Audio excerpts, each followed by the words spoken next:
I'll never forget the privilege I had in hiring a new cadre of student employees, a diverse cadre of men and women, people who identified as Hispanic, Latino, Chicana, Chicano, you name it.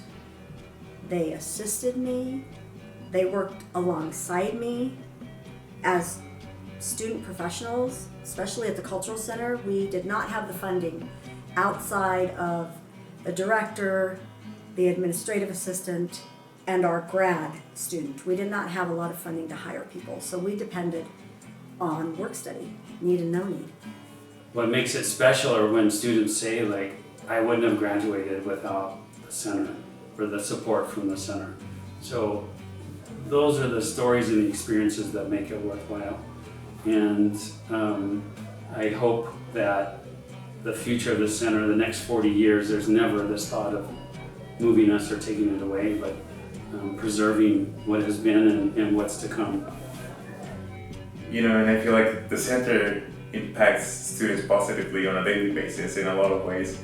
I think the community that we create here is incredible, and it definitely changes students' perspectives and their experiences on campus.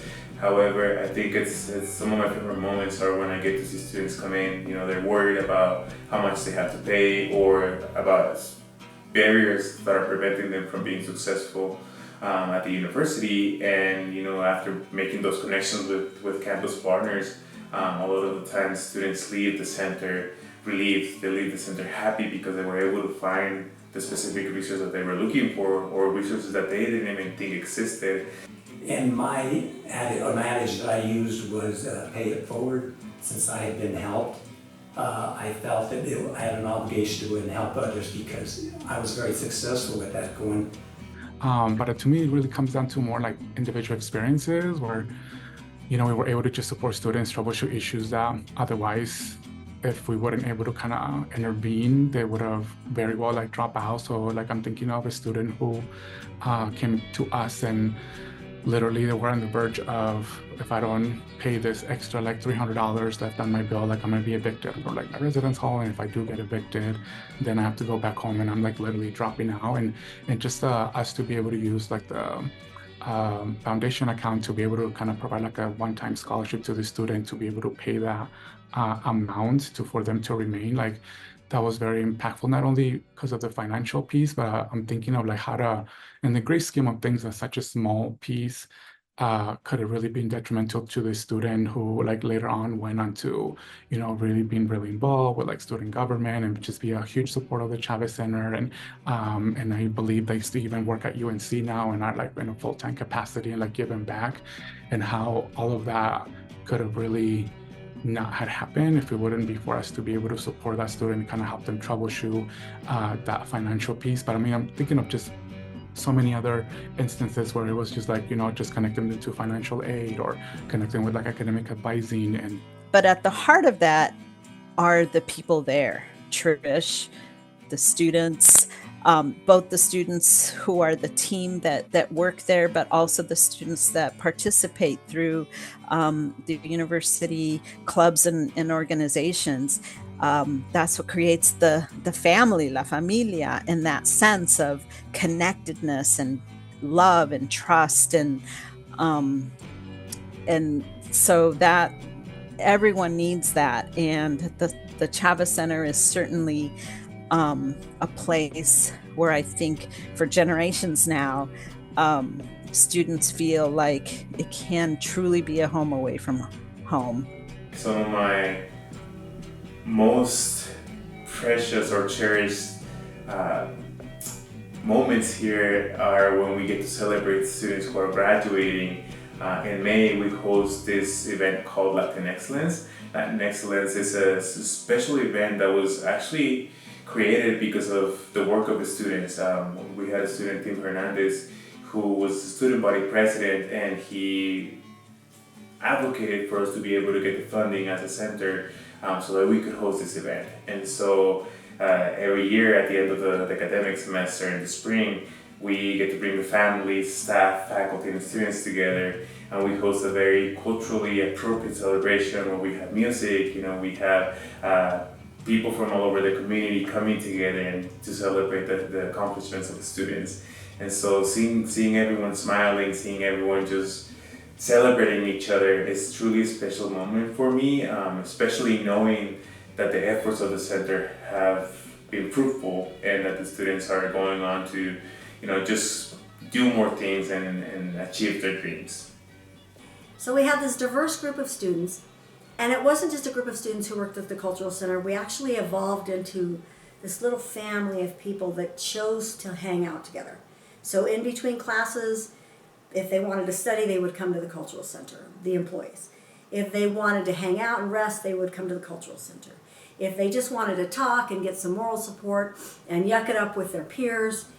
You have students who come from families who've been here for several generations who consider themselves Chicano or Chicana. You have students who are from either first or second or third generation with parents from other Latin American countries, Central American countries, Colombia, Venezuela, Dominican Republic. I mean, you have the gamut, right? And so it's finding the space here where people can feel like they can just take the stress and pressure of being a student on this campus with their identity or identities, and just feeling like I can breathe, I can be myself, I can speak Spanish, or I can share music with people, I can share food, I can come get supportive words from the staff. So every time I think about the Chavez Center, it just holds such a beloved place in my heart. It's a place I cherish because of the positive difference it made in my life. So I moved on and worked with a great and authentic sense of love and commitment.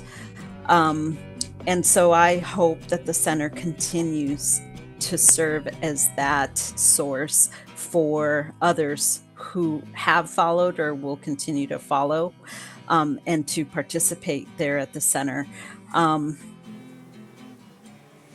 Embrace your status as alumni of both UNC's campus community, but especially make sure that you recognize and acknowledge the role that the Cultural Center played in your experience while you were at UNC, because it truly is a gift. It was a gift. It remains a gift to the campus and the community, and special gifts like that should not be taken for granted. You should embrace your experiences that you have there, or that you had. You should think about the connections that you made with other students, with faculty, with community members, with staff.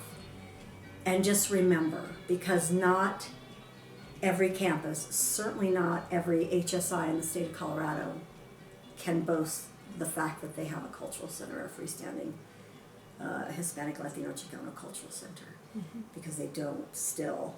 So just remember.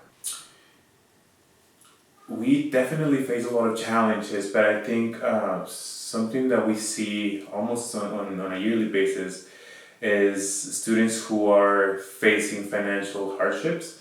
Especially at the beginning of the year, we do get a lot of students who come into the center asking for support, because a lot of the times their families are low income, and as first generation students, they don't really have the connections or the networks to be able to find those support systems themselves. And so we get to see all these students who come in and they're worried about how much they need to pay. And at the same time, I think it's been incredible to be able to find the connections through community partners and campus partners as well. And so I think we're very lucky to have such a great network of support because of both alumni who are willing to give back, or just community members who are dedicated to making sure that our community is advancing. And so with some of those connections that we have, we're able to find scholarships, we're able to find support, resources that end up supporting the academic success of students. And if you can give money to the campus or to the center, or to scholarships that support diverse students low income first gen, Hispanic, Latino, Chicano, anybody, just do it. So symbolically, philosophically support it, and then monetarily if that's something that you feel you can do and you want to give, that's another way to just be mindful of the specialness of the center. Yeah. We understand that our institution, my dear UNC community, is presently undergoing budget cuts and restraining spending. I think I can speak for my director, Rudy, and myself when I say we want to help with fundraising efforts. To our alumni and friends, please consider donating to the Cesar Chavez Center's Retention Fund, which is a scholarship account that gives all students, regardless of ethnicity, race, creed, or color, who are engaged with Chavez programs, services, and events, scholarships. Retention, most of the time, has dollar signs attached to it. It may take as little as $500 for a student to decide they can't come because they are not able to register for the following semester. If you donate, remember you get a tax deduction if the donation is $500 or more. The impact is great at the Cultural Center. To future leaders of the center, remember the work we do day in and day out is not about you. It's about the students and about their future. I have been here long enough to see it with my own eyes. I am going to retire here soon and leave this place in excellent hands with Rudy Vargas and our fabulous students. I am a person of faith and believe God has preserved us for such a time as this. He leads and guides my life. I, in turn, do my utmost for His glory and honor every single day, knowing I work for Him. I believe we belong here at UNC. We make a difference daily and will continue to do so because we love the work. We're going through a very difficult time right now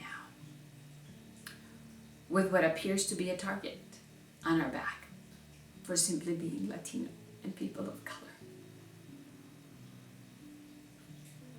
This is a time to be united, to be resilient, to lean on each other, and to ask for help, and lean on our faith that He will see us through, and our campus partners.